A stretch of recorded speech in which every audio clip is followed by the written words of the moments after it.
open your hearts, open your spirits to what you're going to hear today. Grab on to at least one idea, because if we don't start spreading the ideas, who's going to? Good morning. It is truly an honor for me to be here today to share my story. I truly appreciate this opportunity. But first, I have to tell you a short story of two people, the one that defined my life and impacted my life in a major way. I'll take you back in the history a little bit. In 1948, Lithuania, a small Baltic country, was already occupied by Soviet Union. World was divided into Eastern and Western blocs. Stalin's ruled Soviet government started that year massive deportations of Lithuanian citizens. The farmers and their families were the first ones on the list because they resisted then implementation of collectivization by Soviet government. A 10-year-old girl with her three brothers, ages 5, 12, and 14, were playing outside their home on a farm the family owned when Soviet soldiers came to the house and told the family, get ready for a long trip. They took this family to the railway station. They forced them to board the train, but it wasn't a regular passenger train. It was a cramped cattle car. 2 weeks later, traveling about 5,000 miles, they reached their destination, a new place to live now, Siberia. They did the best they could. It was a new life for them, new language, new culture, new environment, new climate. And they prayed one day to see their homeland again. Almost 6 years later, after Stalin died, their prayers were answered. They were allowed to go back to Lithuania. But when they did, the farm was no longer theirs. It was government's property now. So they had to move to another city and start their new lives. The young girl became a woman. She met love of her life. They got married. They had 2 sons. Her husband was working for a railroad company when one evening he was called back to work a night shift. One of his tasks was to get under the train. When he was in the process of connecting the two, the dispatcher didn't notice that he was under the train and gave the green light to the operator of the train. And train started moving. The young man realized what was happening and was able to get only one leg on the step when the other one was trapped between the wheels. 300 yards later, finally, they heard his scream and they stopped the train to save his life. Doctors had to amputate his leg completely. His youngest son in the hospital with his brother, seeing their dad with one leg only, was telling his dad, it will grow back. This changed this young man's life forever. But he knew one thing: you never give up in life. You always find a way, no matter what. And he did that. His family was his priority, so he provided the best he could. He worked multiple jobs. He did what he could in his condition, and he showed example to his sons. This story of this young girl, this young man, and those 2 sons is the story of my mother, my father, my brother, and me, the youngest one. Living under Soviet regime, under communist regime in Soviet Union, our generation had our own challenges, our own hurdles to overcome. In my case, it was literally and figuratively. See, I was very active when I was young, and I was noticed. When I was 12 years old, I was recruited to go to a sports school. 13 years old, I started my new life, studying, and training away from home. Became an adult very early. 15 years old, I became a champion of Soviet Union in my age group, and that opened the door for me to pursue my passion around hurdles. And that allowed me also to focus on my training and not to be involved in political affiliation. Graduating from sports school, going to college, becoming champion of Lithuania, dreaming of Olympics. But suddenly my education and training was interrupted. Soviets invaded Afghanistan and they changed the law. They needed more soldiers. So they changed the law to make mandatory for every 19-year-old to go to army service. I became a soldier.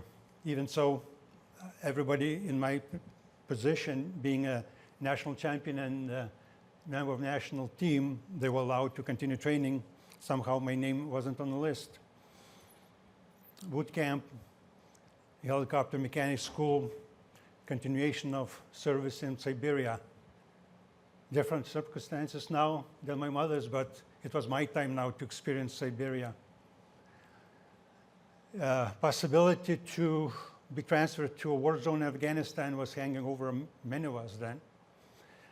The service in Soviet Army was an unbelievable experience with multiple nationalities from many republics of Soviet Union in one place with different religion. I had to learn very fast how to fight for myself, how to stand up for myself, how to fight to survive. Luckily, almost a year later, I was released to go and continue my training. And that was my best year as an athlete.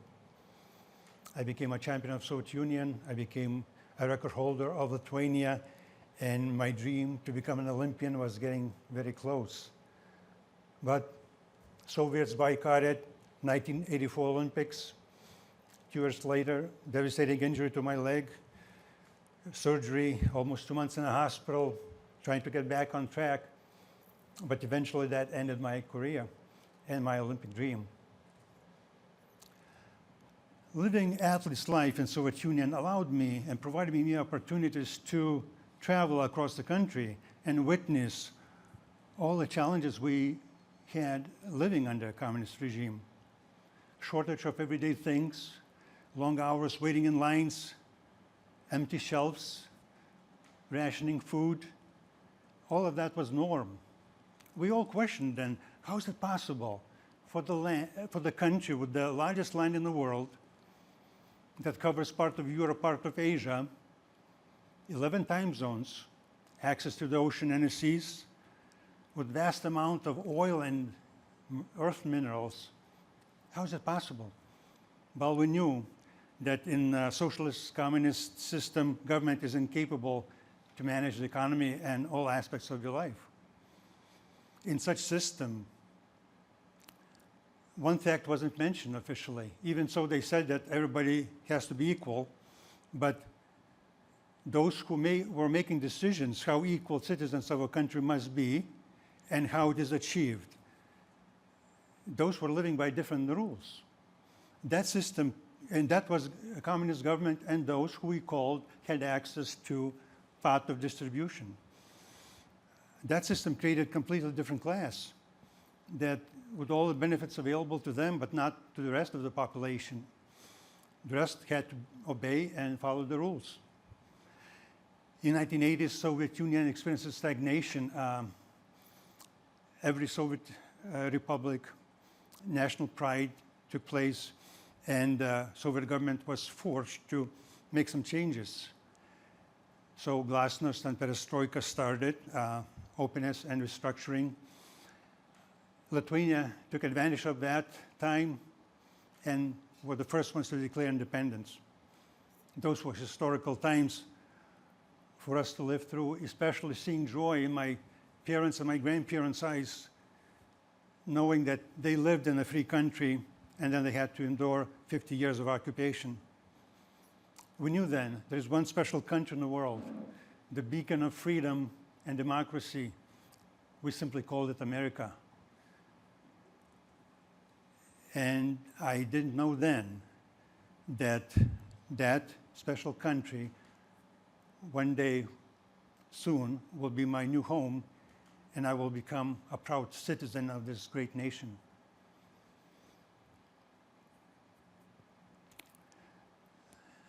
arriving to United States, the beginning was challenging. But one thing was always present: opportunity. At 61 years old now, I have unique perspective to share because half of my life I lived in Lithuania and the Soviet regime, including 4 years in Russia after army service, learning the language, and then another half in the United States. And beginning living here, coming here with no language, but the dream, not knowing the system, American dream. My first job interview, my wife was interpreter. I was just smiling and hoping to get that opportunity. So they did. They gave me that opportunity. I took it, and I knew it's up to me now to make the best out of it. And I learned everything I can about the business. And I never was afraid to take more responsibilities when it was presented. 32 years later, when I retired from that company, that conference room where I had my first interview, where then was my office, and I was running the company as vice president. The advice I give now to my son and to all young people: it's your time now. Cherish the freedom. Value and appreciate what you have, where you live, your history of the country, and never be afraid to take and challenge yourself. Just a few months ago, on my birthday, I received a card from my 29-year-old son. Part of it said, "Happy birthday, Dad. You taught me so many things in life, and I wouldn't be who I am without you. Thank you, Dad, for I live an American dream."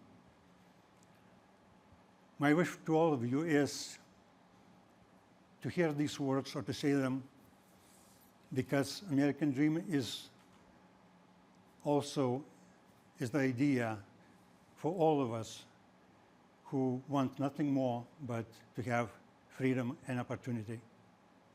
Thank you for your time. I appreciate it.